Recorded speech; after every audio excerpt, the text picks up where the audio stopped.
Another very important topic we have to discuss in learning is theories of learning.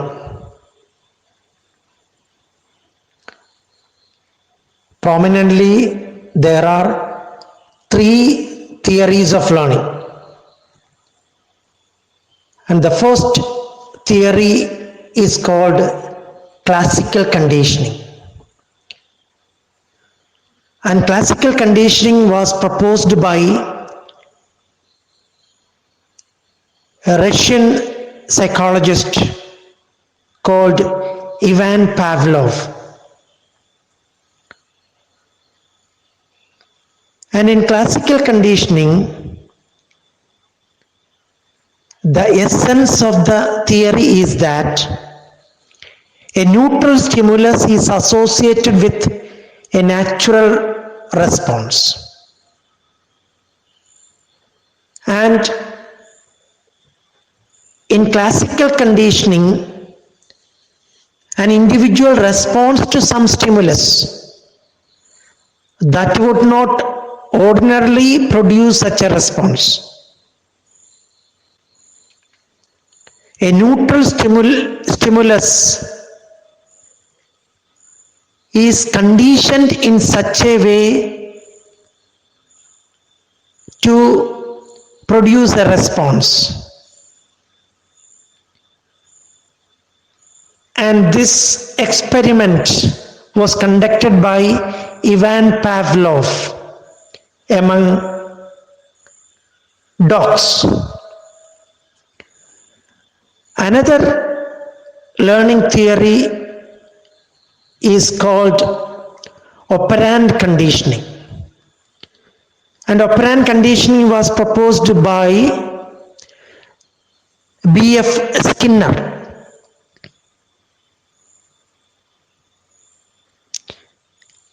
And in this type of conditioning, a response is increased or decreased due to reinforcement or punishment.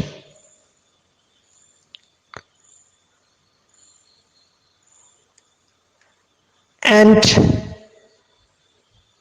in operant conditioning, desired voluntary behavior leads to a reward or prevents a punishment. That means in order to get a reward or in order to escape from a punishment, an organism exhibits certain desired voluntary behavior. And the third theory is social learning theory. And this theory was developed by Albert Bandura. And according to social learning theory, people can learn through observation and direct experience. By observing the behavior of others and having some direct experience, people can learn. So there is a scope for observational learning or imitation of others. We know children learn many things through imitating others, especially their parents and older siblings. And now let us understand these theories in detail. And classical conditioning experiment was conducted among dogs. And Pavlov introduced certain key concepts. The first concept is called unconditioned stimulus. US, unconditioned stimulus. An unconditioned stimulus is a naturally occurring phenomenon. And the second one is unconditioned response, UR. And UR is a naturally occurring response to a natural stimulus. For example, when some sharp object is touched on our body, we normally withdraw our body part, maybe a hand or leg. So that is a natural response. And the third concept is unconditioned stimulus, CS. And that stimulus is an artificial stimulus introduced into the situation. So such an artificial stimulus is called conditioned stimulus. And the last concept, the fourth concept is called conditioned response. And conditioned response is a response to the artificial stimulus. Now let us understand these key concepts in the context of the experiment conducted by Ivan Pavlov.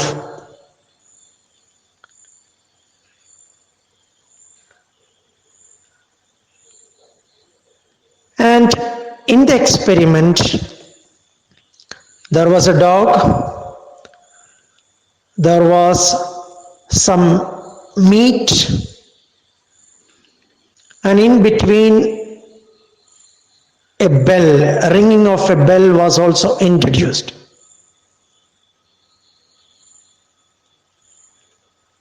And meat, the natural stimulus, was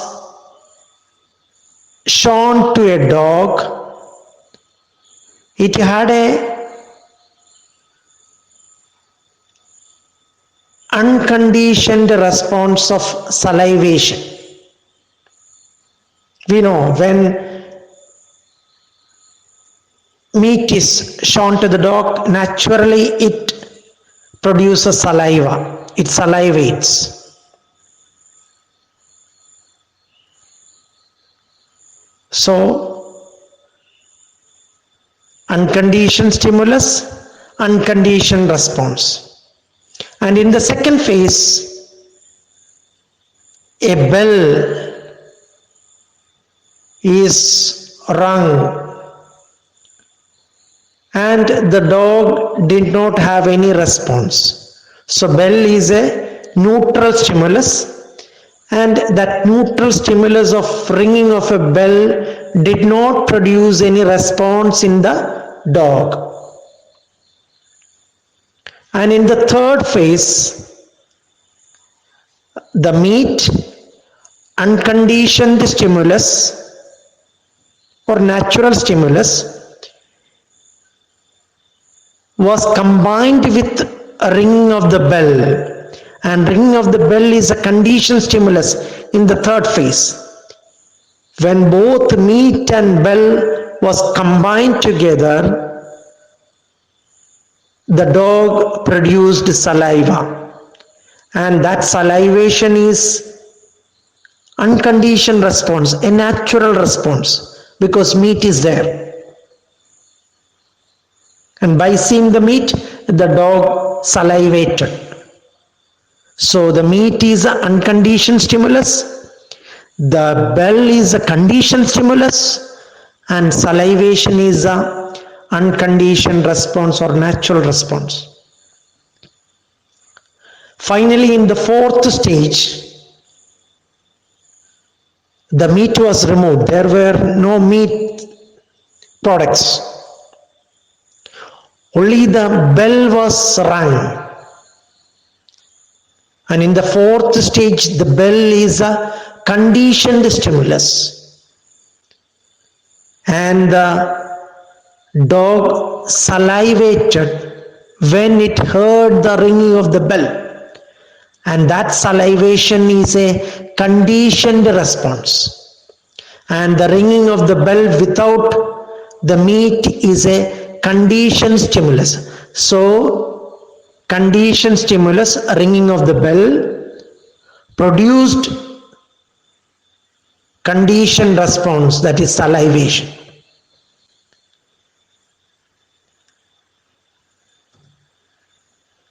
So let's see the same experiment in a detailed manner. So the conditioned stimulus elicits a behavior. That is the essence of classical conditioning. The conditioned stimulus produces a behavior.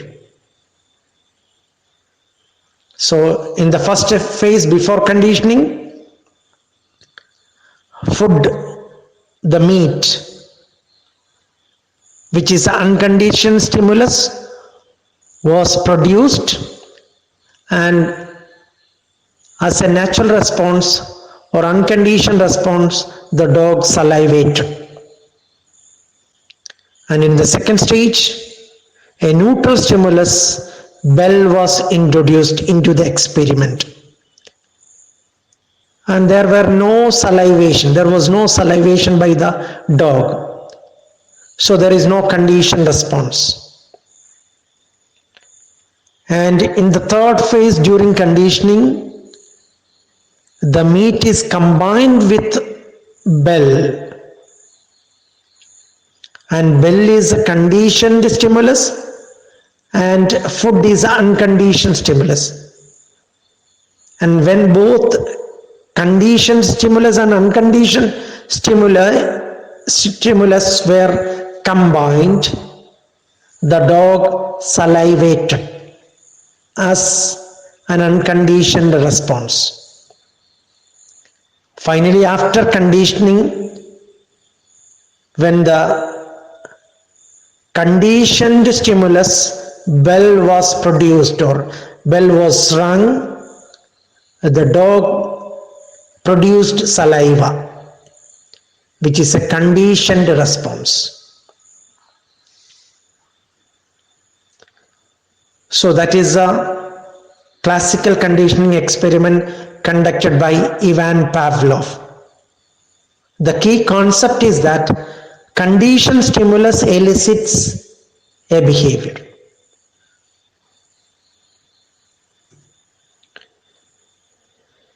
And the second theory of learning is called operant conditioning, proposed by B.F. Skinner. The theory that behavior is a function of its consequences and is learned through experience. So a behavior is a function of its consequences. If the consequences of that behavior is positive, then there is every chance that the same behavior may be repeated. When the consequences of the behavior is negative, there is lesser chances for repeating the behavior. So behavior is a function of its consequences and is learned through experience. And the operant behavior is a key concept of operant conditioning. And operant behavior is, we can say, voluntary or learned behavior. A behavior learned as a result of experience is called operant behavior. And behaviors are learned by making rewards contingent to behaviors. Based on the behaviors,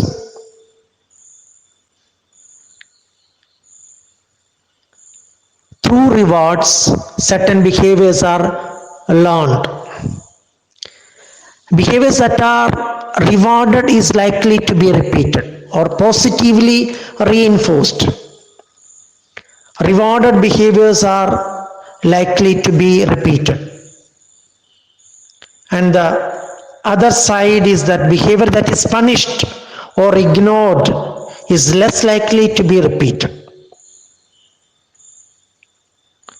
So the learning of a behavior or learning is very much dependent on the reward or punishment associated with that behavior. That is what operant conditioning says. And as a result of the behavior, there may be two outcomes. One is a reinforcement and the other one is a punishment. And in the case of reinforcement, the behavior increases. There are both positive and negative reinforcement. And in positive reinforcement,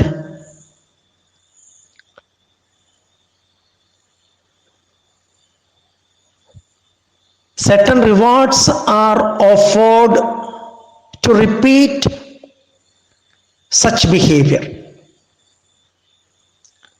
Something positive is offered to a person to repeat the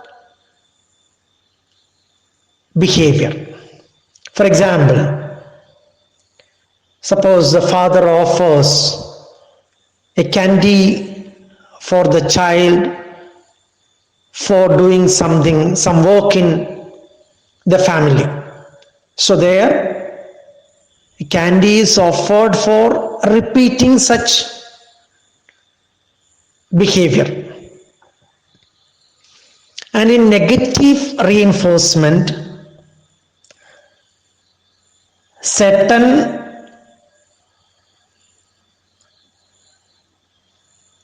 negative stimulus is removed after particular behavior is exhibited. When a particular behavior is exhibited by a person, certain negative stimulus is removed. For example, a teacher gives assignments or imposition to failed students, and the purpose of giving those assignments or imposition is to make sure that the student scores higher marks. So the reinforcement is negative. And negative reinforcement is for removing the negative consequences or to increase a positive behavior. That means to make the student study well.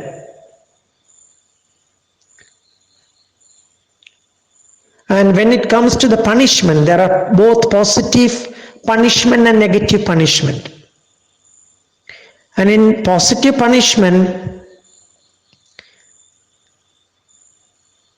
an aversive consequences is experienced after an undesired behavior is observed. And the purpose of this positive punishment is to reduce the chances of repeating such undesired behavior. For example, a child touches a burning candle and naturally the finger burns. So there is a punishment. That punishment is burning of the finger, and there is all the chances that the child may withdraw in future from such behaviors. So an aversive consequence after an undesired behavior. And in negative punishment, A reinforcing stimulus is removed after a particular undesired behavior is exhibited. A positive stimulus or a reinforcing stimulus is removed after a particular undesired behavior. For example, assume that a parent who was regularly giving pocket money to the child denies the pocket money for poor academic performance. So the pocket money, which was a reinforcing stimulus, and that is denied, removed for poor academic performance. That means the purpose is that the poor academic performance must be stopped. Another example, internal marks reduced for not attending classes. If you are not attending classes, your internal marks may be reduced. So, in order to decrease the behavior of not attending classes, internal mark, a reinforcing stimulus is removed. So, these are the reinforcement and punishment. The negative reinforcement is not a punishment.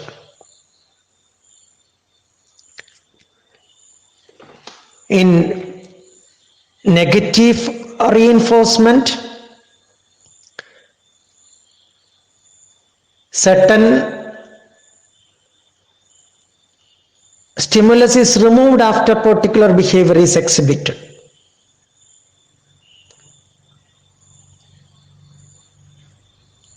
And the purpose is to increase the behavior or the expected behavior, desired behavior. And in punishment, the purpose is to decrease the undesired behavior. So these are the reinforcement and punishment in operant conditioning. Again, the same thing is explained here. Reinforcement, adding something valuable or desirable. And in negative reinforcement, avoiding something unpleasant. Avoiding something unpleasant. In order to avoid a punishment by the parent, the child learns or studies well. So here the purpose is to avoid unpleasant. So that is negative reinforcement. And in positive punishment, adding something unpleasant. Giving something unpleasant. That is positive punishment.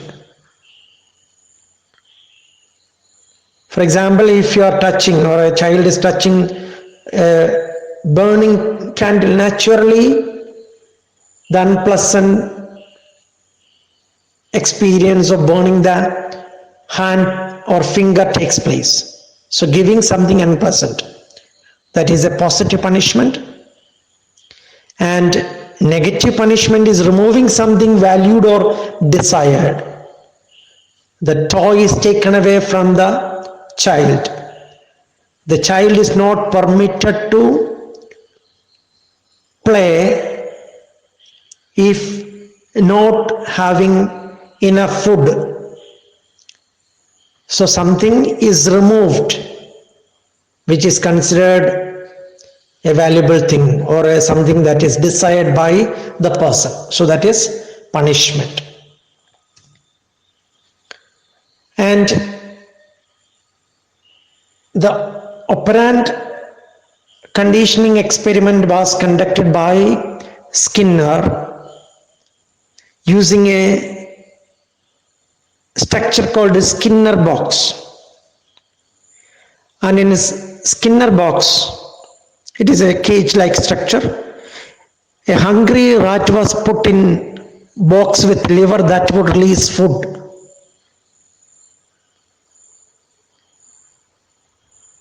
Rat would soon learn to press lever to get food. So in the structure there was a response lever and there is a food dispenser. And when the response lever is pressed, the food will be dispensed by the food dispenser. When the rat was unknowingly moving around, it accidentally touched the response lever, and as a response or as a reinforcement, the food dispenser dispensed food pellets, and the hungry rat was very happy because it got something to eat. And after a period of such accidental happenings, the rat learned that by pressing the lever, it will get some food pellets. And that is a learning. And the structure was modified in such a way that an electrified grid was also arranged, and there was electric shock through the grid, and the electric shock was an unpleasant experience, and to escape from that unpleasant experience, the rat began to move around, move quickly, run here and there, and accidentally it touched a lever, and touching the lever stopped the shock. After some repeated experiences, the rat learned to press the lever to stop the electric shock. And there is a learned behavior which is called operant behavior.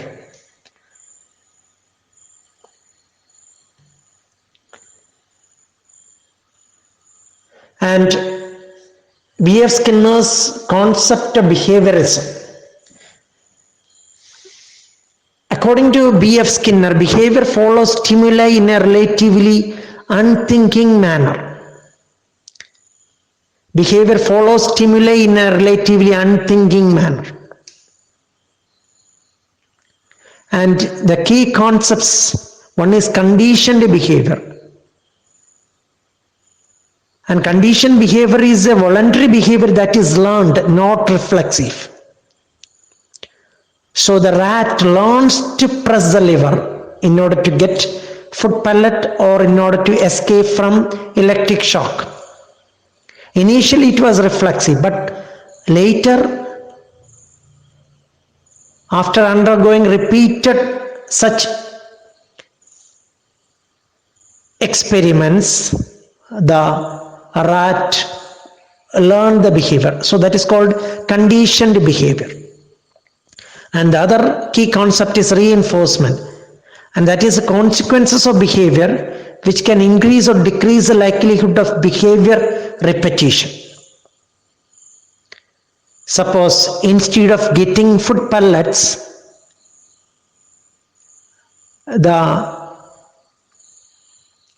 rat was getting electric shock when it pressed the lever.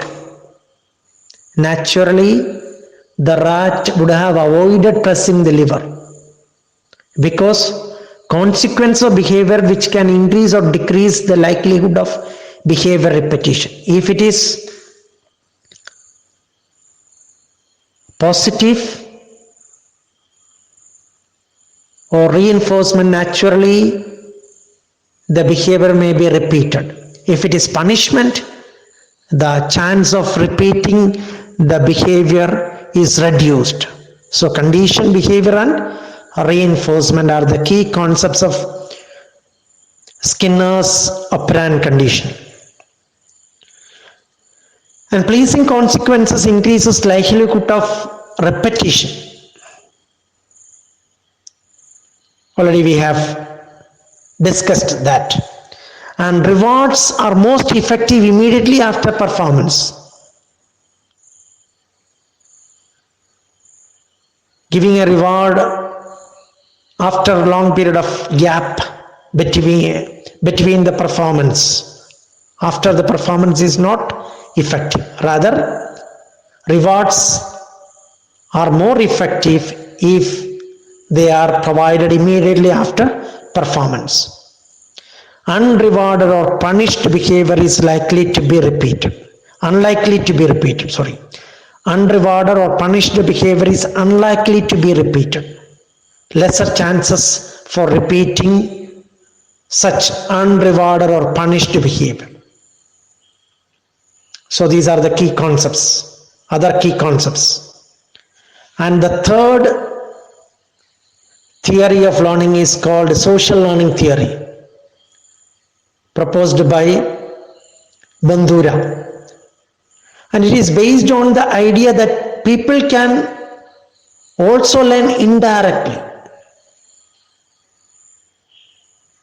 by observation, reading, or just hearing about someone else's, a model's experience. That means all the learning may not be a direct experience. Rather, people can learn indirectly also. And by indirectly, it is meant that by observation, or by reading about something, or hearing about someone else's experiences, people can learn. And the key concepts associated with social learning are attentional processes, retention processes, motor reproduction processes, reinforcement processes. And the attentional processes, and the key word associated with that is attention. So it says, if we would like to learn something, we must recognize and pay attention to the things that we would like to learn. So you have to pay attention. That is called attentional processes. And the second one is retention processes. That means the model's actions must be remembered to be learned. You have to observe the model and you have to remember how the model behaves. So the model's actions must be remembered. And the third one is motor reproduction processes. And that says you have to reproduce the behavior of the model. Watching the model's behavior must be converted to doing. You have to reproduce. You have to repeat the behavior of the model. And the fourth one is reinforcement processes. Positive incentives motivate learners. If the consequences of the performance of the behavior or the imitation of the model's behavior is positive, then that will motivate the learners to imitate further or perform further. So first you have to attend to the things that you would like to learn. Then you have to remember the model's actions and you have to reproduce the behavior of the model. Finally, if the consequence is positive, then that will motivate learners. So we can learn indirectly also. That is what social learning theory says. That's all about the three prominent theories of learning. such as classical conditioning, operant conditioning, and social learning theory. Thank you.